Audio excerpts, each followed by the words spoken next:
గల్గోటియా university ఇది భారతదేశంలోదే భారతదేశం పరువు తీసింది. ఆర్టిఫిషియల్ ఇంటెలిజెన్స్కి సంబంధించినటువంటి ఎగ్జిబిషన్ సదస్సు ఏదైతే జరుగుతుందో 5 రోజుల పాటు ఢిల్లీలో ప్రపంచంలోని వివిధ దేశాల అధినేతలు వస్తున్నారు. వివిధ దేశాలకు సంబంధించినటువంటి టెక్ హెడ్స్ వస్తున్నారు. అమెరికా, యూరప్ దేశాలకు సంబంధించినటువంటి టెక్ హెడ్స్ కూడా వస్తున్నారు. ఆర్టిఫిషియల్ ఇంటెలిజెన్స్ హెడ్స్ వాళ్ళందరితో పక్కన చర్చలు జరుగుతున్నాయి. రెండో పక్కన ఆర్టిఫిషియల్ ఇంటెలిజెన్స్ ఇండియాలో తయారు చేసినటువంటిది ఎగ్జిబిట్ చేయడానికి పెట్టారు అక్కడ.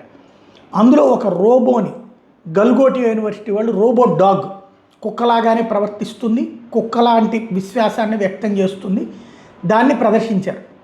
అయితే అది చైనాది అన్నటువంటి ఆరోపణ వచ్చాక దాని మీదన విచారణ చేసింది ప్రభుత్వం.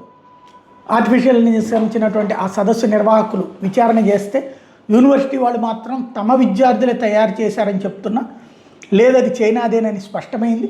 దాంతో వాళ్ళకి సంబంధించిన స్టాల్ని తొలగించారు.